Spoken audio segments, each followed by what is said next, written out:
Tô sentindo que o seu inglês não tá muito bom, não. É sinusite? Rinite? Deixa comigo, eu sou o Dr. Mauli, especialista em inglês. E aqui nesse consultório, a coisa é mais embaixo. Ô, Paulinho, você conhece um bom despachante?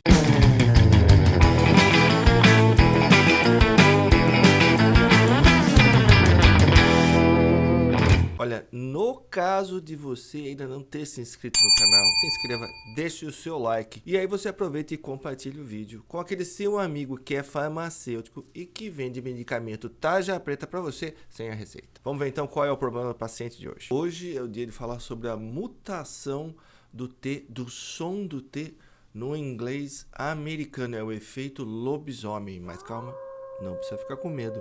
Não tem nada de sobrenatural, nada de misterioso, nada de sinistro. Hoje você vai entender por que o T sofre uma mutação no inglês americano. Essa aqui, na verdade, é a parte 2 da explicação dos dois sons peculiares, esquisitos do T, dos dois fenômenos que acontecem com o T no inglês americano. Tudo começou na consulta passada com o paciente perguntando por que na palavra internet em inglês, a maioria dos americanos não pronuncia esse T, o primeiro T aqui, ao invés de internet, que pode, muita gente diz, mas no geral, os americanos dizem internet. Por que esse T some? Como é que esse sumiço do T acontece? Está explicado lá, parte 1. O Paulinho vai deixar a descrição, o link para esse vídeo aí na descrição, certo, Paulinho? Bom, hoje a gente vai ver por que o T muta, assume outro som. E o exemplo aqui é a palavra água. Né? Dificilmente você vai ouvir o americano dizendo water. E é importante dizer que isso não acontece só no inglês americano, tá? A gente vai abordar o inglês americano porque foi o início da coisa aqui. A gente está falando do sotaque, da pronúncia do inglês americano. Mas a pronúncia do inglês britânico, de água, pronúncia padrão, tá? A gente está falando em pronúncia padrão. Depois vai ter os dialetos, os sotaques específicos de cada região. A pronúncia padrão é water. Esse TR tem som de t, water. Mas em Londres, no East End, ou seja, zona leste de Londres, tem um treco que chama sotaque Cockney. Né? É bem específico da região. A pronúncia de water vira oa. Né? Eu espero estar pronunciando corretamente. Se alguém quiser me corrigir, fica à vontade. Então, TR acaba tendo apenas som de A. Então, veja, quando a gente começa a partir para as peculiaridades do idioma, a coisa fica complicada. Então, o melhor é a gente estudar, né, um sotaque padrão. Depois, se você curtir, quiser aprender mais, tiver curiosidade, você pode buscar as peculiaridades, tá? Vamos lá então, vamos ver qual que é a regra. E é super simples. Quando T vem precedido e seguido por vogal ou som de vogal, né? Veja aqui, o T vem precedido e seguido, ele vem ladeado por vogais. Quando o T vem ladeado por vogais, em uma sílaba átona, ou seja, não é a sílaba forte, ele pode ser pronunciado como o R que a gente encontra em era, garapa. E aí a gente também tem que ver em que região do Brasil a gente está. Aqui na região que eu tô, muita gente fala garapa e não garapa era. Por isso que eu já adicionei aqui, per favore, italiano, por favor. Em italiano tem que ser per favore, era, re, tá? Então, a pronúncia de água vai ser water. Veja essa coisa esquisita que eu coloquei aqui. Eu estou representando esse som de re, rareri, para ficar claro para você, com um T e um R sobrescrito. Então, é um T que tem o som de re, tá? Então, veja, a sílaba tônica em água é a primeira sílaba aqui. Ou melhor, a segunda sílaba, né? Wo. A primeira é o TR. Wo. Tá? Maiúsculo e em negrito. Como o T está ladeado por vogais e a sílaba não é tônica, você pode transformar o T em re. Water. É isso. Legal? Veja agora que curioso. A gente vai ver uma palavra que tem duas sílabas com T. Uma é tônica e a outra é átona. E o exemplo aqui é batata. Potato. Essa é a pronúncia do britânico. Potato. Tá? Veja que curioso. A tônica está no TA. Olha lá. Então, é o primeiro T aqui que a gente encontra. Veja que esse T está ladeado por vogais. Antes vem o O, depois o A. Dá para mexer nele? Vamos ver primeiro pronunciando o T. Potato, potato. Vamos transformar o T em RE e ver se funciona? Vamos junto? Faz aí você primeiro. O que você achou? Poreiro, poreiro. Destruiu a palavra, não é? Então, não mexa em sílaba tônica. Sílaba forte não chama forte à toa. Não queira modificar o som de uma sílaba tônica. Então, é potato, tá? No inglês britânico. O americano dificilmente fala potato. Como é que o americano geralmente vai falar? Olha lá, a segunda sílaba, o TO aqui, o T também está ladeado por vogais. E a gente sabe que não é sílaba tônica, é átona. Então, a gente pode substituir o T pelo RE. Potato, potato, potato, potato. Legal? É um excelente exemplo de quando o T pode se transformar em RE e quando jamais, jamais nunca, ele pode se transformar em T, em RE, melhor dizendo, quando ele está numa sílaba forte, tônica, tá? Veja que interessante, vamos fazer comparação entre a palavra estratégia e estratégico, estratégica, né? Na palavra estratégia, a sílaba forte é o stra. Então, esse T aqui, né? TE, essa sílaba aqui, não é forte. É a sílaba átona, né? Tá? Vem ladeado por vogais. Então, pode virar RE. Strategy. Dá até para falar strategy. Às vezes a gente ouve, mas o mais comum, strategy. Veja estratégico. A tônica é a sílaba do TE. Então, se ela é a tônica, não mexa nela. Olha lá, strategic, strategic. Se a gente tentar transformar esse T em RE, fica strategic, nem dá para pronunciar, né? Então, sílaba forte, não mexa, mas você vê que são palavras, né, que vem aqui, é a mesma raiz, vamos dizer, né? Strategy, strategic. E a gente vai ver que pode ser uma palavra com um ou dois T's, ou palavras separadas. Vamos começar aqui com dados. Data, olha lá, T ladeado por vogal.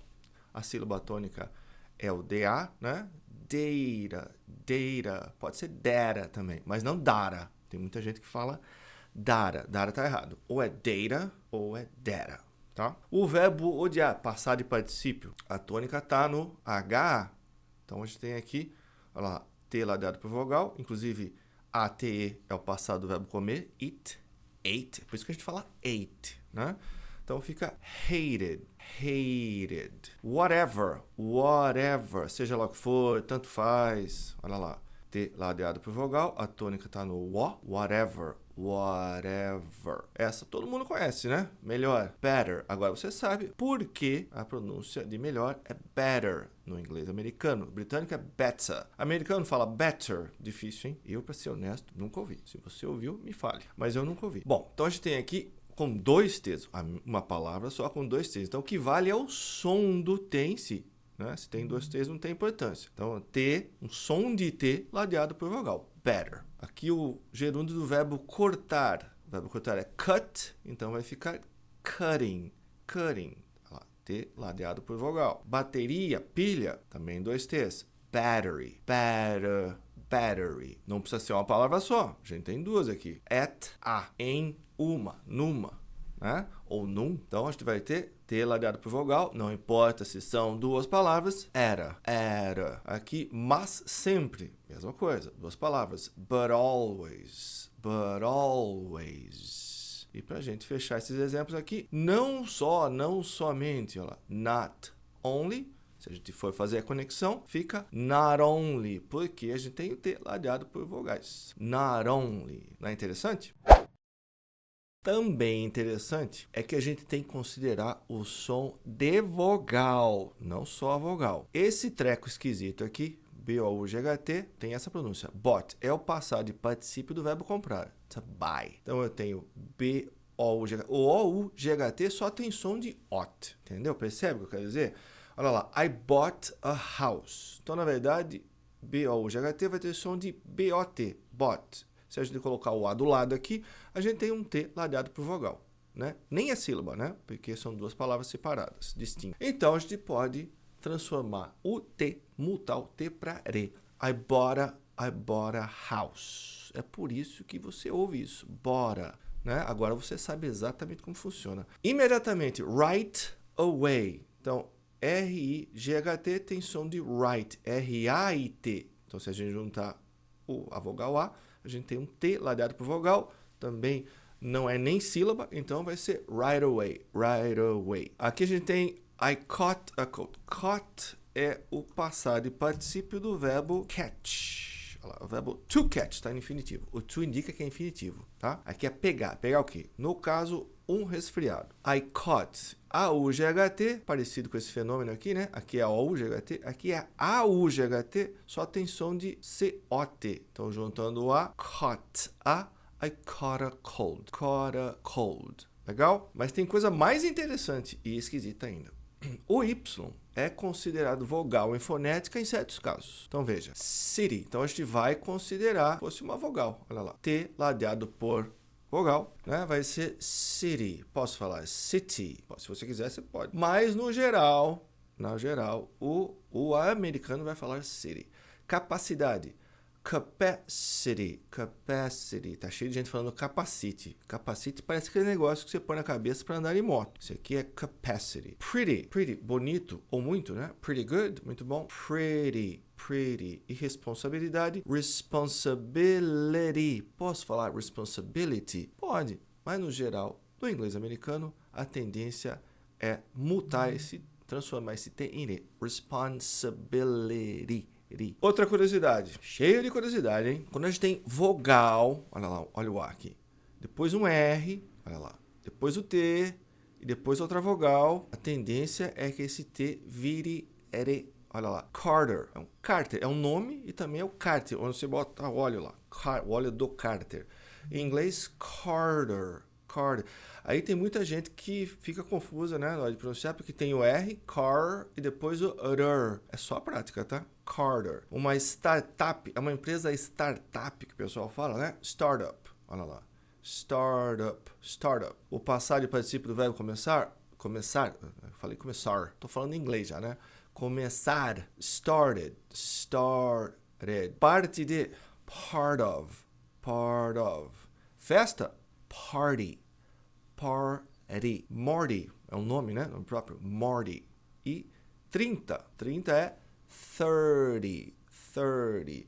Realmente é difícil para quem não está acostumado, porque tem o R e depois o R, né? Dois sons de R, né? Mas é só você praticar que você chega lá. Se você até pegar o jeito, não quiser arriscar, sei lá, não quer se embananar no meio da conversa, você pode falar 30, tá?